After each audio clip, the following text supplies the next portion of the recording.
नमस्कार, आपके अपने श्री किचन में आपका बहुत-बहुत स्वागत है। आज हम आपके साथ बनाएँगे बहुत ही रसीले, नरम और मुलायम खोए के काला जामुन। आज मैं आपके साथ ऐसी ट्रिक्स एंड टिप्स शेयर करूँगी, अगर आप पहली बार भी बना रहे होंगे तो बिल्कुल परफेक्ट काला जामुन बनकर तैयार हो जाएँगे। आप एक बार ज़रूर बनाइए। इसके लिए सबसे पहले बनानी है हमें चाशनी। तो हमने ली है 600 ग्राम शक्कर, क्योंकि मैं 300 ग्राम खोए से गुलाब जामुन बना रही हैं, तो जस्ट डबल चीनी लग जाती है।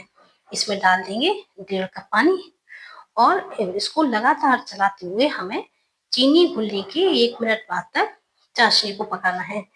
इस तरह से चीनी घुल गई है, लेकिन हमें चाशनी में तार बिल्कुल नहीं लेना है। अब हम चेक करेंगे कि चाशनी बन गई है। चाशनी तेल की तरह चिकनी हो जाए, बस ये चाशनी तैयार हो जाती है। हल्की सी गाढ़ी चिपचिपी चाशनी बननी चाहिए। बस ये बनकर तैयार हो गई है।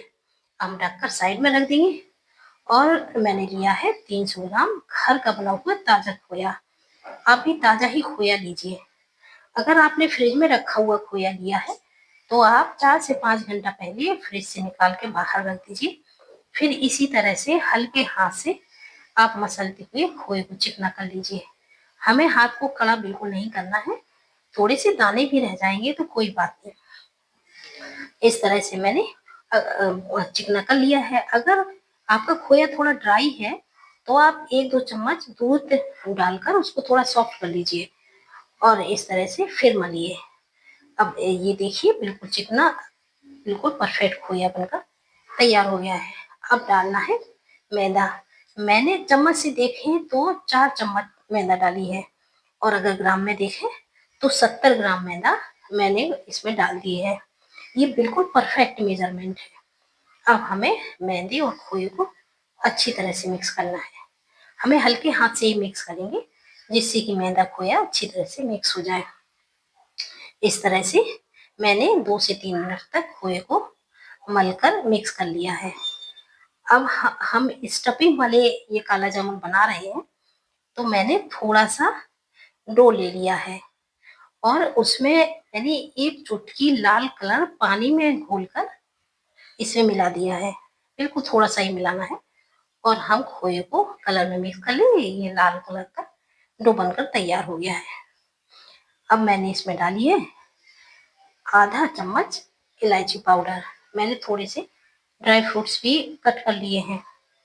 इसमें आधा चम्मच इलायची पाउडर डालकर मिक्स कर लेना है और मैंने ड्राई फ्रूट्स में लिए हैं काजू, बादाम, पिस्ता और किशमिश।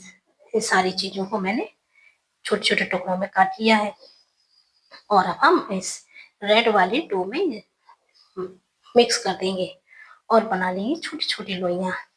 हमें छोटी ही लोइयां बनानी है, क्योंकि हम ये स्टफिंग के लिए बना रहे हैं।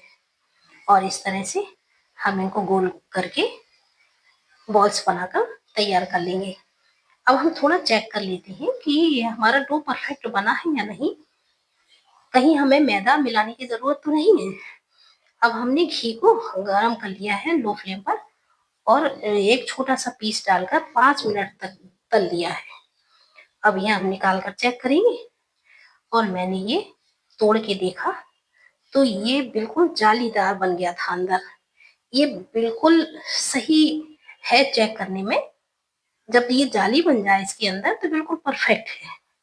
और अगर इसमें गांठ है तो अब बस मान लीजिए ये सीखने में थोड़ा कच्चा रह गया है या मैदा ज्यादा हो गई है, तो आप सही कर लीजिए डो को। अब मैंने व्हाइट वाले डो से बनाई है लोइयां।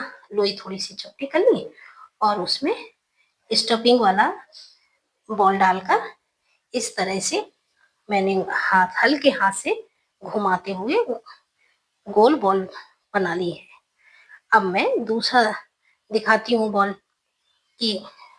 मैंने लिया है थोड़ा सा व्हाइट वाला, चपटा कर लिया और उसमें स्टफिंग वाला रख के इसको सील कर दिया है और हल्के हाथ से इसको अच्छी तरह से गोल घुमाते हुए मैंने बना लिया है काला जामुन।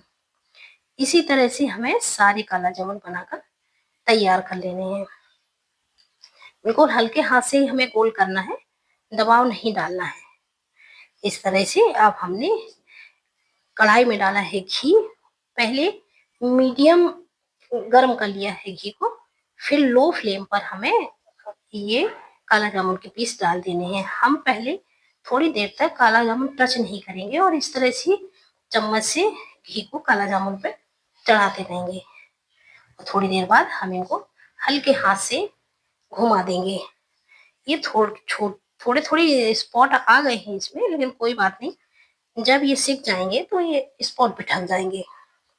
इस तरह से बहुत पेशेंस के साथ हमें 10 से 15 मिनट तक काला जामुन को पकाना है, क्योंकि काला जामुन की स्किन होती है मोटी और थोड़ी देर तक पकने पर ही ये स्किन मोटी होती है, और गुलाब जामुन की स्किन पतली होती है, इसलिए वो जल्दी पक जाते हैं। लेकिन मोटी स्किन के भी काला जामुन बहुत ही रसीले और बहुत टेस्टी बनकर तैयार होते हैं। आप एक बार जरूर बनाइए। अब इस तरह 12-13 मिनट बाद ये सिक कर तैयार हो गए हैं। अब मैंने काला जामुन को प्लेट में निकाल लिया है। ये देखिए, बहुत ही डार्क ब्राउन कलर के काला जामुन बनकर तैयार हो गए हैं। अब हमें डालना है चाशनी में। ये मैंने पहले बैच के काला जामुन डाल दिए थे। ये हल्की भुनी चाशनी में हमें काला जामुन डालना है। हम डालकर थोड़े से ये चला देंगे, जिससे कि चाशनी इनके अंदर तक पहुंच जाए, और ढककर आधा घंटे के लिए रख देंगे। ये जब चाशनी काला जामुन के अंदर पहुंच जाएगी तो ये साइज में भी थोड़े बड़े हो जाएंगे। ना तो मैंने बेकिंग पाउडर या सोडा डाला है, ना मैंने कोई पनीर डाला है, लेकिन ये काला जामुन बहुत परफेक्ट बनकर तैयार हुए हैं। अब इनको कर देते हैं सर्व। इस तरह से देखिए, बहुत अच्छे टेस्टी काला जामुन बनकर तैयार हो गए हैं। मैं काट के भी आपको दिखाती हूँ। मैंने काला जामुन को काटा और ये देखिए स्टफिंग वाले, देखने में भी कितने अच्छे लग रहे हैं और खाने में तो ये दानेदार बिल्कुल बने हैं, और एक एक दाना बिल्कुल रसीला है। बहुत ही टेस्टी काला जामुन है। कमेंट करके बताइए कि आपको कैसे लगे। लाइक और सब्सक्राइब जरूर करिए।